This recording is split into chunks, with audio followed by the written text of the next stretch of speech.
throws up details that make sense of a crucified individual. For instance, the chin is very close to the sternum, like the position of someone hanging on a cross and then frozen by rigor mortis. So, what is the image made of? There are no dyes, paints, pigments, or stains present. The image exists only on the very outer surface of the linen fibers. The image is just 250 nanometers deep, a small fraction of the width of a human hair. It could easily be scratched away by accident and lost forever. No technology exists today that could create a bond that precise and delicate, and no chemicals were used because they would seep too deep into the fibers. So what on earth produced it? Many, if not most, think it must have been a rapid burst of radiation, but forming such an image would require billions of watts of light energy, more than the maximum power released by all UV light sources available today. The image is therefore a total enigma, but there are other things found in the linen, like blood, the rare AB type to be specific.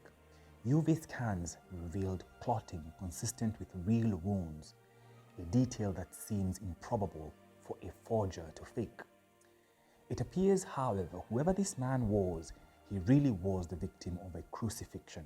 Analysis of nanoparticles on the shroud revealed high levels of creatinine and ferritin found in patients who suffer trauma like torture.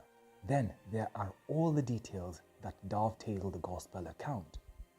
Marks from the crown of thorns, stab wounds in the side, lacerations in the back, bruises on the shoulders, and on and on. Interestingly, the nails were driven through the man's wrists, not his hands. That satisfies modern understanding of Roman crucifixion, but goes against centuries of artistic traditions of nails going through the palms. And pollen on the cloth was shown to be native to the Middle East and Jerusalem specifically. There is even dirt from the feet area containing a very rare calcite found near the site of Calvary. If the shroud was a forgery, it would be a near miracle in itself to pull off. So many impossible clever details would need to have been taken into account.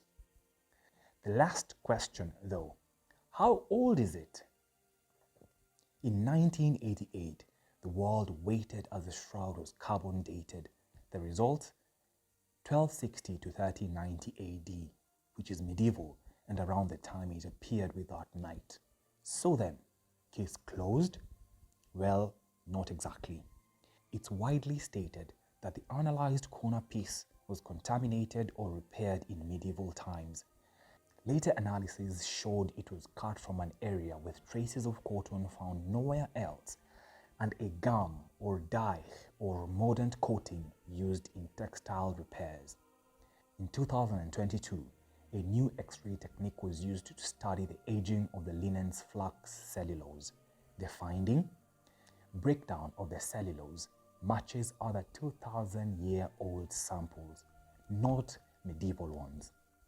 For the cloth to be just 7 centuries old, as the carbon dating suggests, the cellulose must have aged incredibly fast. It would have to have been kept at a temperature close to the maximum value registered on Earth. There is simply no way to condense every line of evidence into one thread. The shroud is an entire field of study unto itself. Modern science has yet to explain or replicate it, and perhaps it never will. End of thread by the Culture Critic.